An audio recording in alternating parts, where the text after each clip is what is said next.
This is Dr. Anita with another diamond moment. Diamonds are produced by time, heat, and pressure. The cut, clarity, and size of the diamond will determine its use. The use of the stone adds to its value. Life's diamonds are produced by the same process. What pressure have you been under?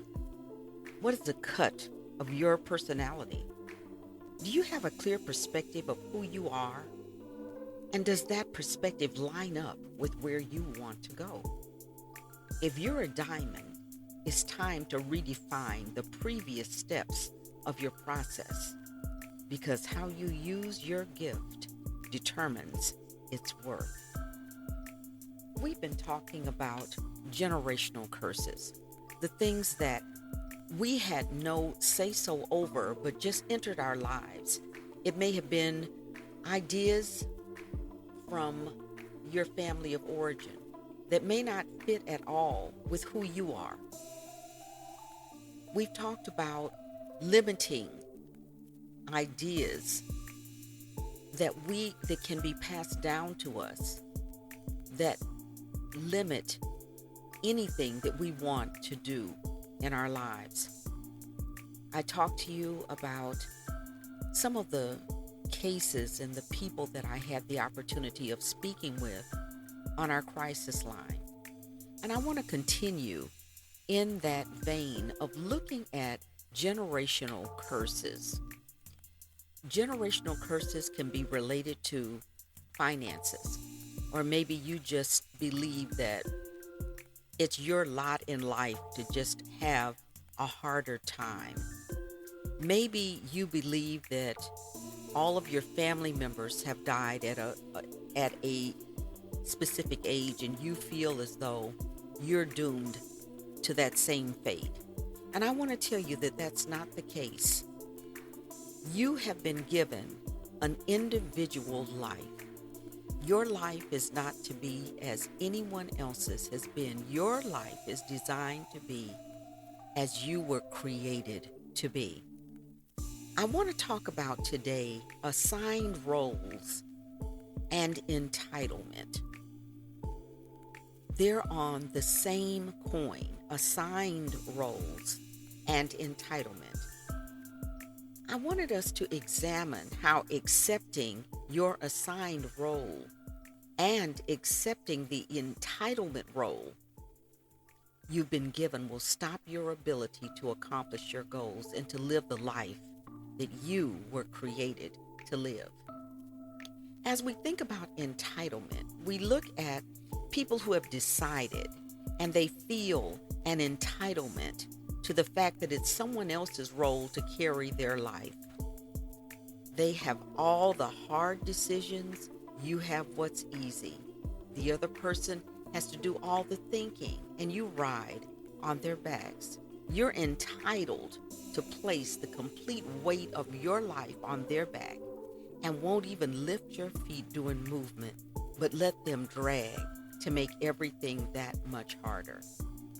If you're a person who feels that you're entitled, you surely cannot reach your goal because you may not find a surrogate to handle all of life's difficulties for you. Because you've never been required to do anything or have accepted doing very little, you're weaker and limited. You will not possess the skill set that you need to reach your life's heights because you rode on someone else so long that now there's no time to learn the skill and earn the benefit for yourself.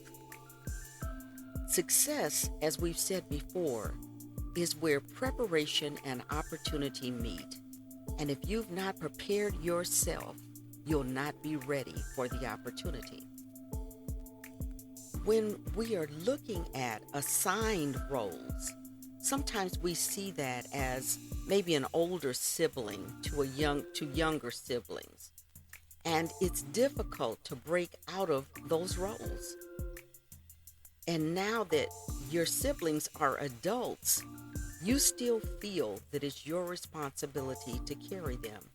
This is akin to codependence, doing what someone else what they can do for themselves. You will not be able to reach your goal until you walk in your own life. When your focus is split between what you've been placed here to do and carrying a weight that was not yours to carry, you limit your own choices and your chances. So it's time to develop the skill of adulting.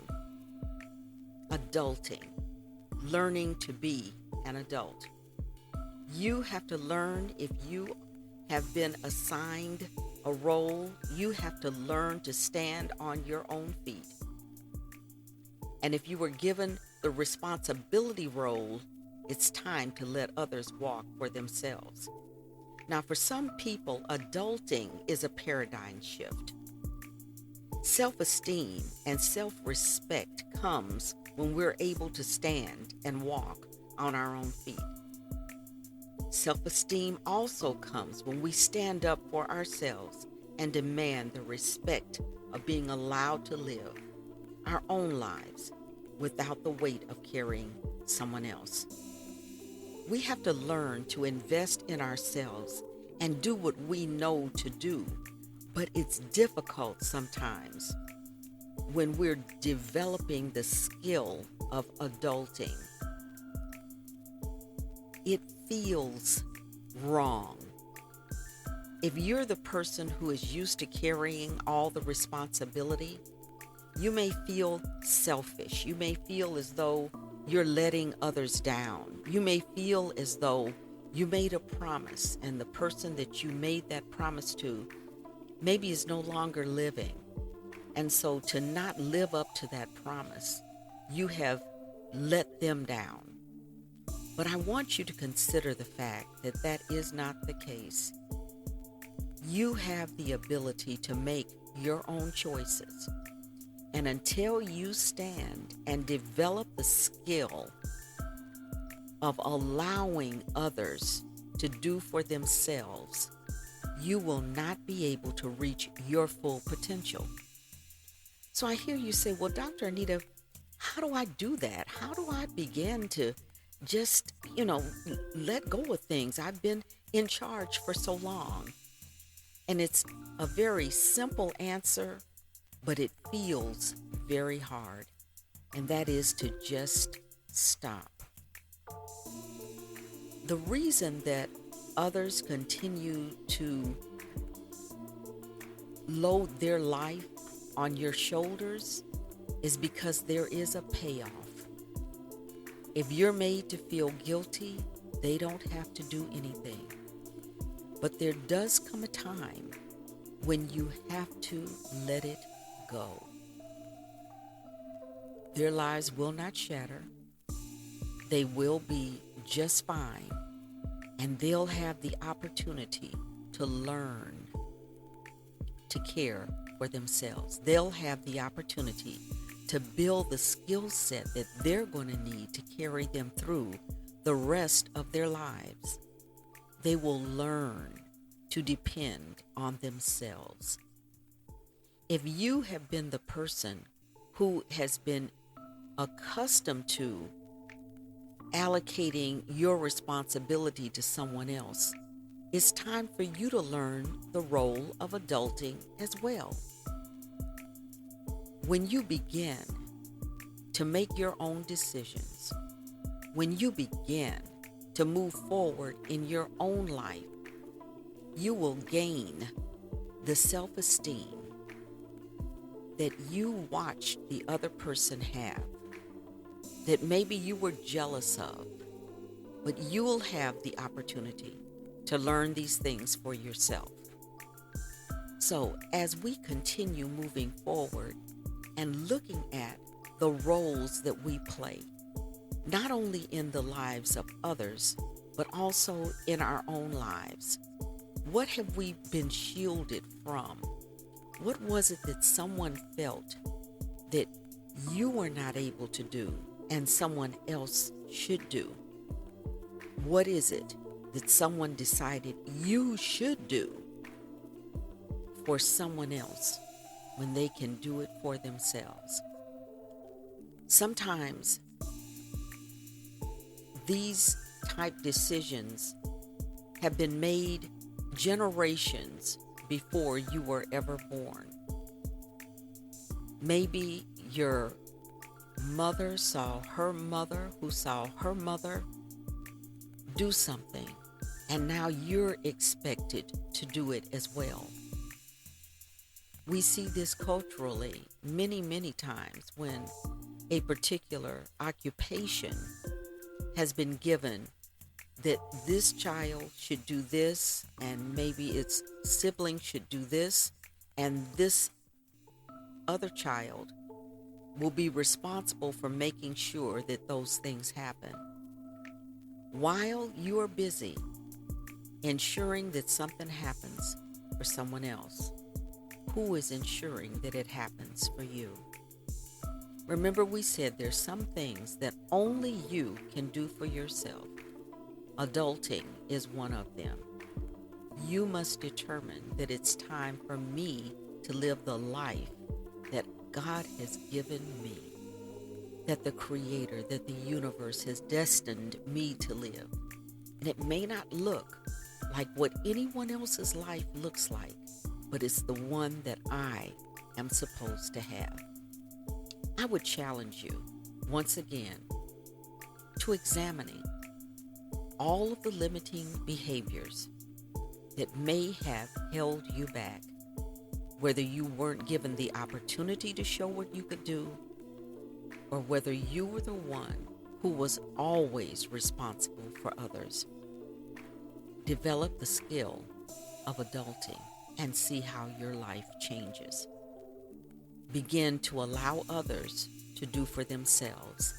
Begin to be the one who just stops and doesn't do anything and see what happens. As we continue moving forward and looking at behaviors that may have been positioned into your life that have nothing to do with who you are and what your goals are, you'll see more ways to become free from the limiting ideas that others have had for you. You'll begin to gain the strength and the skills that you need in order to accomplish your own goals. You'll be able to see your self-esteem and self-worth built because now you're standing on your own 2 feet. You'll be able to feel the satisfaction when you see others go forward and do what they have been designed to do, which allows you the opportunity to do what you have been designed to do. It's time to change all of the things that have hindered you. It's time to be all that you can be. It's time to move forward and begin to develop your own skills, gifts, talents, and anointing. It's your time right now. If you haven't done so, go back and listen to some of the earlier broadcasts. Remember, we talked about maintaining your focus, understanding what perception modification is, learning the difference between us and them, and above all, challenging limiting ideas. As you move forward, all of these concepts will take you where you want to go. Thank you for listening, and join me next time as we redefine the previous steps of your process. Never forget, becoming is a process. A process has stages. One small change changes everything. So invest in yourself. Please visit my website at www.DrAnitaMc.com. That's DrAnitaMc.com for links and additional information. And please rate the podcast if you're enjoying it.